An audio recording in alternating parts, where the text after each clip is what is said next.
Yang lain? Cukup. Dari pemohon 2.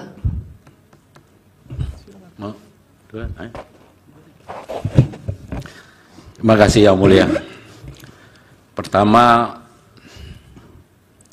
betapa kita sedang dipertontonkan oleh seorang ahli perilaku politik yang secara etik bagaimana menghina gurunya sendiri. Bagi kita itu adalah satu tindakan yang tidak proporsional di dalam persidangan ini. Itu yang pertama. Lalu yang kedua, saya sebelum sampai pada pertanyaan, saya ingin memulai dari sebuah analogi. Kalau saya berlaku baik terhadap seseorang, tentu kebaikan pula yang saya dapat apresiasinya. Dalam logika berpikir seorang manusia yang rasional, logik, dan punya hati nurani, saya kira cara berpikir dan sikap pasti seperti itu. Saya sekarang masuk kepada apa yang saudara kemukakan, seorang ahli. Tidak mungkin ada pengaruh secara langsung terhadap keterpilihan seorang petahana terhadap bansos itu sendiri.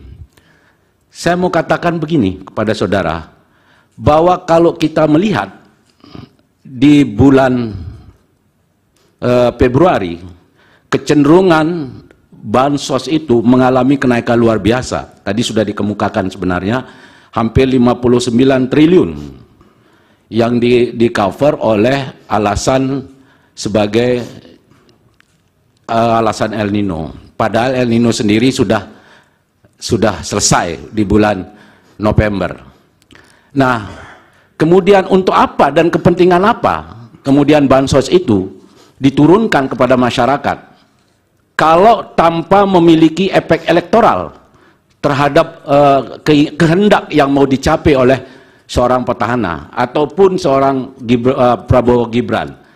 Nah, saudara ahli, tentu saya mau bertanya, apakah saudara sudah pernah meneliti berapa keterpengaruhan antara bansos yang ditebarkan dengan preferensi politik masyarakat kita sehingga beralih dari pasangan yang lain kepada pasangan 02. Itu yang pertama, Yang Mulia.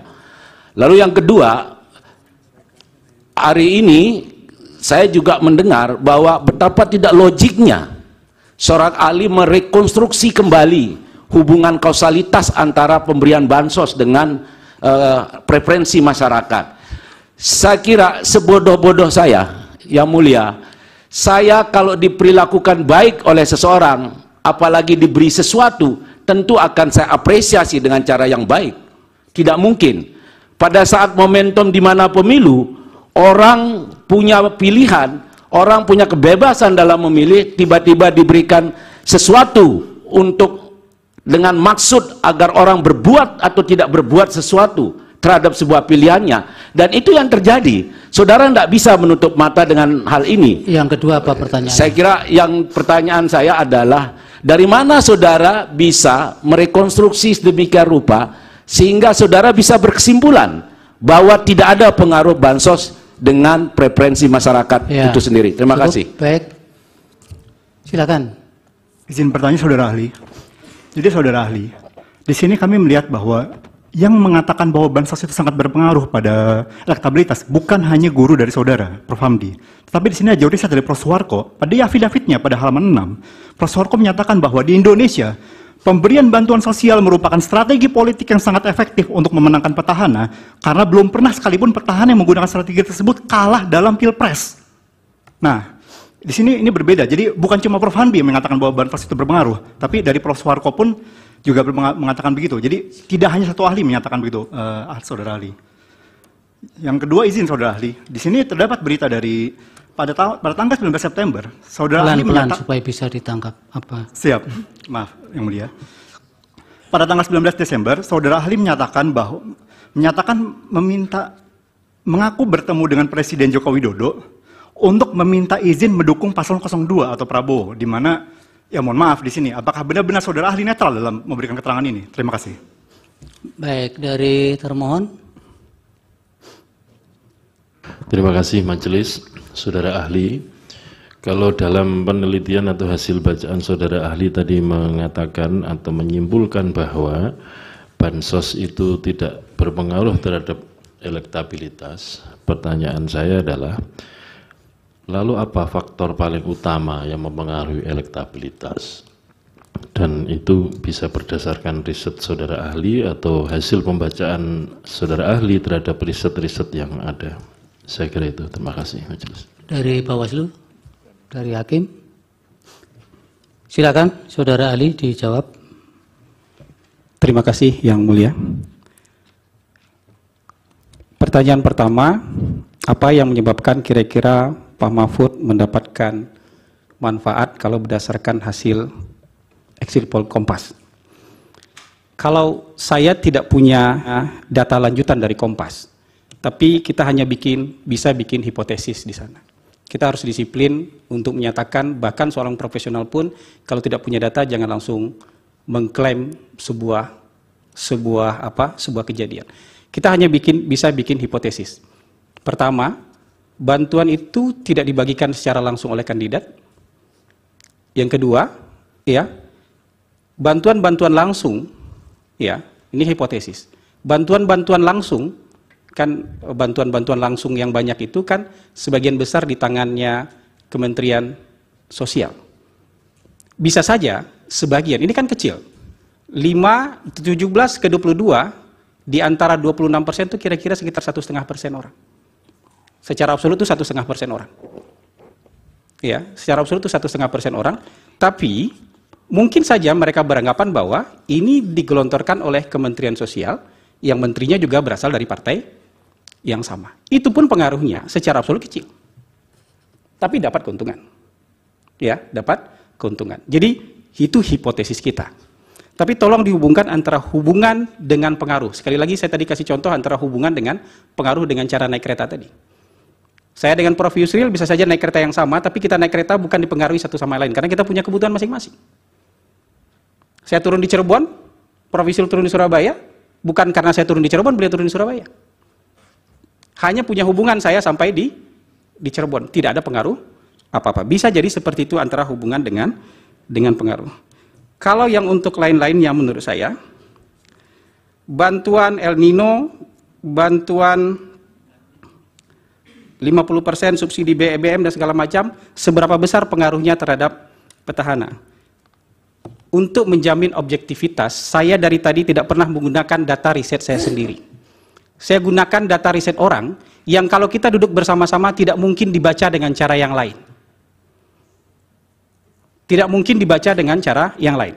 Hasil kajian dari Laboratorium Ilmu Psikologi Politik yang kemarin disampaikan di sini halaman 22, itu ada social assistance yang tidak langsung. Contoh ada 5 riset itu yang dilakukan oleh Kamen tahun 2015 berupa layanan kesehatan di 25 negara di Eropa. Berapa koefisien korelasinya dengan keterpilihan petahana? 0,16, 0,056, 0,105, datanya Anda juga pegang harusnya. 0,337 itu di Argentina. Tetap di bawah 0,5. Bahkan sebagian besar mendekati, itu bukan data saya, itu data orang. Dan tidak mungkin dibaca dengan cara yang lain. Karena ini bukan menafsirkan kitab suci. Ini angka yang kayak 1,1, kalaupun guru saya bilang itu 3, saya akan bertahan dengan angka 2. Jadi ini ilmu, ya, cara membaca yang tidak mungkin dibaca dengan cara lain. Kemudian, sorry Prof, tadi pertanyaan disalahgunakan oleh, nah, yang ini saya tidak punya data, seberapa besar ini bisa disalahgunakan, tapi, kalau misalnya, sebagian besar, bantuan sosial itu cash transfer, bagaimana cara mengklaimnya? Dan hasil exit poll Kompas, kalau diputar lagi slide saya, hasil exit poll Kompas, yang menyatakan bahwa menerima bantuan dalam 1 bulan, dan bantuan itu dia persepsikan dari Jokowi hanya 3,8%. 3,8% ini bukan angka yang solid. Ini bisa saja angka persepsi aja. Oh ya, saya tahu ini bantuan sosial dari Pak Jokowi. Tapi orang yang menganggap begitu hanya 3,8%. 21% sisanya itu bilang ini bantuan dari pemerintah. Jadi kira-kira begitu, Prof. Saya tidak bisa terlalu jauh karena kita menggunakan data orang lain. Kalau tadi yang bilang Anda TKN, iya, mungkin akan mempertanyakan soal netralitas. Makanya saya bawa ke sini 3 riset orang lain semua. Saya juga punya hasil riset sendiri. Sudah tadi kan tidak ditanya. Iya. Jawab saja yang pemohon 2. Kemudian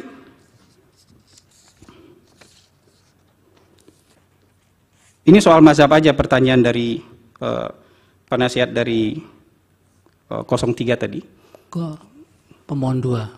Pemohon nomor 2. Pemohon nomor 2. Ini soal beda mazhab aja.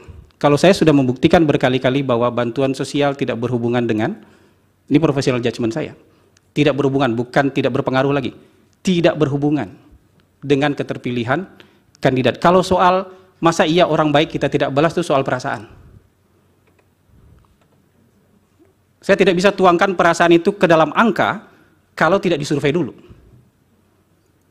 Kalau hanya perasaan 1 orang, 2 orang, tidak bisa kita jadikan generalisasi. Tidak bisa kita jadikan keberlakuan umum. Bisa jadi perasaan Anda. Bisa jadi itu hanya perasaan saya aja. Tapi untuk jadi keberlakuan umum, dia harus menjadi, N-nya harus cukup. Jumlah samplingnya harus cukup. Sorry, agak ngacak. Bagaimana misalnya pernyataan Romo Magnis Suseno? Bagi saya, pendapat seorang profesor, guru besar layak ditimbang sebagai penghargaan terhadap kepakaran. Tapi kalau kita bicara soal yang harusnya by data, tapi kemudian bicara berdasarkan perasaan, harus dikritisi dan harus dipertanyakan. Apalagi kita melihat angka yang sama, tapi cara bacanya keliru atau ceroboh. Misalnya begini, koefisien 0,29 tidak bisa dibaca. Silakan tanya ke ahli statistik manapun, tidak bisa dibaca sebagai bahwa pengaruh bansos adalah 29%. Nggak bisa dibaca seperti itu. Beliau yang mengajarkan saya cara membaca seperti itu. Karena itu angka korelasi, bukan angka regresi. Mungkin slip of tongue, mungkin kecapean karena puasa, bisa saja. Itu hipotesis saya. Tapi saya ingin meluruskan, tidak bisa data itu dibaca dengan cara yang lain. Mau dia ahli statistik 01, ahli statistik 02, ahli statistik 03, tidak akan bisa membaca data ini dengan cara yang lain. Mungkin saya lupa pertanyaan terakhir. Mohon izin, Yang Mulia, terkait Romo Magnis itu berbicara soal moral dan etika ya. Dan Sudah, itu. Pandangan dari Romo Magnis tolong dihargai. Makasih. Sudah dijawab tadi. Jawaban pertanyaan terakhir dari pemohon nomor 2. Kalau lupa diulang lagi, pelan-pelan. Kalau boleh saya diingatkan lagi. Pertanyaan terakhir tadi. Oke, jadi terdapat afidavit dari Prof. Suwarko, bukan hanya dari guru ahli, Prof. Hamdi, bahwa di Indonesia pemberian bantuan sosial merupakan strategi politik yang sangat efektif untuk memenangkan petahana, karena belum pernah sekalipun petahana yang menggunakan strategi tersebut kalah dalam Pilpres. Berarti, jadi ada 2 profesor yang menyatakan bahwa bansos itu sangat berpengaruh terhadap elektabilitas. Ya. Itu ya. ya begini, sejarah Pilpres kita yang punya petahana masih sedikit ya. N-nya di bawah 5. Belum bisa jadi data statistik. N yang jadi petahana itu Pak Ibu Mega kalah. Pak SBY petahana menang. Pak Jokowi petahana menang. N-nya baru 3. Belum bisa diuji secara statistik. Jadi kalau ada kesimpulan seperti itu, dari 3 contoh aja bisa kalah. Sudah bisa salah, ada petahana yang kalah. Nggak mungkin nggak ada bansos juga di zaman itu. Nggak mungkin juga nggak ada gula-gula di zaman itu, punya kekuasaan. Pertanyaan dari KPU, termohon. KPU bertanya, apa yang faktor yang paling menentukan? Dari seluruh pollster yang ada, ya, ada perbedaan antara kebutuhan masyarakat dengan selera politik masyarakat. Kalau ditanya, ini hasil survei semua pollster. Kalau ditanya kebutuhan Anda seorang pemimpin itu seperti apa? Yang mampu menciptakan lapangan kerja, yang mampu mengendalikan harga kebutuhan pokok, yang mampu mengentaskan kemiskinan, yang mampu memberantas korupsi. Itu kebutuhan. Tapi seleranya berbeda. Selera pemimpin, kalau hari ini selera pemimpinnya yang tegas, yang paling tinggi. Nomor 2 merakyat, nomor 3 amanah. Kalau di zaman Pak Jokowi yang paling tinggi, merakyat. Yang kedua tegas. Di zaman yang PSBY, cerdas, ganteng, berwibawa. Selera publik bisa berganti-ganti. Antara kebutuhan dan selera, yang paling sering menang, selera. Sama kayak kita punya kebutuhan, saya butuh makanan sehat, tapi seleranya makanan Padang. Yang paling sering menang adalah makanan Padang, kira-kira begitu. Baik, sudah cukup.